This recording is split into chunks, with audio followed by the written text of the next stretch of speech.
ভাবতে পারেন এমন একটা যানবাহন যা বিদ্যুৎ বা তেলের উপর নির্ভর করে না, তবুও মানুষকে শত শত কিলোমিটার দূরত্বে পৌঁছে দিতে পারে। এমন এক আবিষ্কার যা বদলে দিয়েছে বিশ্বজুড়ে যাতায়াতের চিত্র। হ্যাঁ, বলছি সাইকেল আবিষ্কারের পিছনে লুকিয়ে থাকা অজানা ইতিহাস। কিন্তু জানেন কি, এই সাইকেল তৈরি হয়েছিল একটা ভয়ানক দুর্ভিক্ষ আর আগ্নেয়গিরির বিস্ফোরণের কারণে। চলুন জেনে নেই সেই ইতিহাস। সাল 1816। ইউরোপ জুড়ে এক অদ্ভুত অন্ধকার যেন নেমে এসেছে। গ্রীষ্ম বলে কিছু নেই, বরফে ফসলের জমি সাদা হয়ে আছে। সূর্য যেন লুকিয়ে গেছে অজানা কোনো ক্লান্তিতে। গাছপালা শুকিয়ে গেছে, প্রাণীরা খাবার পাচ্ছে না, আর মানুষের মধ্যে ছড়িয়ে পড়েছে আতঙ্ক। তাহলে প্রকৃতিকে আমাদের ত্যাগ করেছে? কিন্তু হঠাৎ এই দুর্যোগ কেন? এর পেছনে রয়েছে ভয়ঙ্কর এক কাহিনী। মাউন্ট তাম্বোরা, ইন্দোনেশিয়ার এক বিশাল আগ্নেয়গিরি। 1815 সালে তাতে শুরু হয় অগ্ন্যুৎপাত। ইতিহাসের অন্যতম ভয়াবহ এই অগ্ন্যুৎপাতে প্রায় 70,000 মানুষ মারা যায়। কিন্তু এর চেয়েও ভয়ানক ছিল এর পরিণাম। পৃথিবীর আবহাওয়ায় বদলে দেয় এই অগ্ন্যুৎপাত।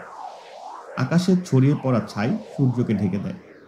ফলে পরের বছর ইউরোপে হয় দি ইয়ার উইদাউট এ সামার, অর্থাৎ গ্রীষ্মহীন এক বছর। সে সময় যাতায়াতের প্রধান মাধ্যম ছিল ঘোড়া। কিন্তু ফসলহীনতায় ঘোড়ার খাবার, ঘাস, শস্য সবই নিঃশেষ হয়ে যায়।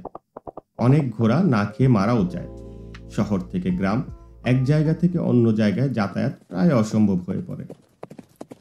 ঘোড়াবিহীন পৃথিবী যেন স্তব্ধ হয়ে যায়। এই পরিস্থিতিতে একজন মানুষ ভিন্নভাবে চিন্তা করতে শুরু করে। তার নাম কার্ল ফ্রন ডাইস। কার্ল ডাইস ছিলেন একজন জার্মান উদ্ভাবক এবং ফরেস্ট অফিসারের সন্তান। তিনি ভাবলেন, যদি ঘোড়া না থাকে তাহলে কি এমন কিছু বানানো যায় না যা মানুষ নিজেই চালাতে পারবে এবং অনেক দূর যেতেও পারবে সহজে। এভাবেই তার মাথায় আসে নতুন এক আইডিয়া, মানব চালিত যান, যেটিতে চাকা থাকবে, চলবে পায়ের শক্তিতে এবং যা ঘোড়ার বিকল্প হিসেবে কাজ করবে।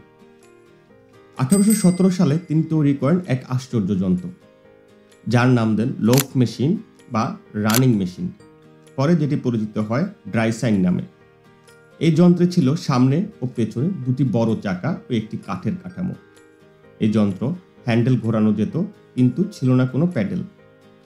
মানুষ বসে পা দিয়ে মাটি ঠেলে ঠেলে এটিকে চালাতো। দেখতে অনেকটা আজকের শিশুদের ব্যালেন্স বাইকের মতো। 1817 সালের গ্রীষ্মে কার্ল ডাইস তার নিজের বানানো ড্রাইসিন নিয়ে জার্মানির মানহাইম শহর থেকে কাছাকাছি একটি শহরে 13 কিলোমিটার দূরত্ব অতিক্রম করেন মাত্র 1 ঘন্টায়। এটিই ছিল পৃথিবীর প্রথম সাইকেল রাইড। এই যন্ত্র দেখে ইউরোপবাসী বিস্মিত হয়ে যায়। মানুষ ভাবতে পারে না ঘোড়ার সাহায্য ছাড়া কেউ এত দূর যেতে পারে।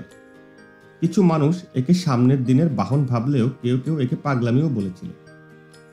তবুও সময়ের সাথে কার্ল ডাইস আবিষ্কার ছড়িয়ে পড়ে ইউরোপ জুড়ে। 1860 সালে ফ্রান্সে পিয়েরে মিশো এবং তার ছেলে এর্নেস্ট প্রথমবারের মতো প্যাডেল যুক্ত করেন সামনের চাকার সাথে। এরপর আসে পেনি ফার্দিং বাইক, একটি বিশাল সামনের চাকা ও ছোট পেছনের চাকা। পরে আসে ধাতব কাঠামো, rubber tyre, chain drive, gear system এবং ধীরে ধীরে সাইকেল হয়ে ওঠে আজকের চেয়ারে। এই আবিষ্কার কেবল একটা বাহন নয়, একটি সংকটে জন্ম নেওয়া সৃজনশীলতার গল্প।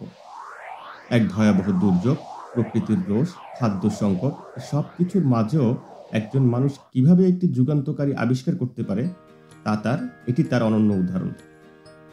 একটা আগ্নেয়গিরির বিস্ফোরণ আর একটা দুর্ভিক্ষ, সেই গল্পের মধ্যে জন্ম নেয় সাইকেল। এই 2 চাকার বাহন আমাদের শুধু গন্তব্যেই পৌঁছে দেয় না, এটি প্রমাণ করে যে মানুষের চিন্তা আর উদ্ভাবন ক্ষমতা কোনো পরিস্থিতিতেই থেমে থাকে না। সাইকেলের ইতিহাস আসলে একটি উত্তরের গল্প, একটি প্রশ্নের উত্তর। যখন ঘোড়া থাকবে না, তখন আমরা কি করব? কার্ল ফন ডাইস সেই উত্তরে বলেছিলেন, নিজেই চালাও, নিজের পথ নিজেই খুঁজে নাও। এবং সেই থেকে 2 চাকা ঘুরতেই আছে, এক শহর থেকে আরেক শহরে, এক মন থেকে আরেক মনে। আজকের ভিডিও এই পর্যন্তই। পরবর্তী ভিডিও মিস করতে না চাইলে আমাদের চ্যানেলটি সাবস্ক্রাইব করুন এবং আপনার অনুভূতি কমেন্ট করুন। ধন্যবাদ সবাইকে।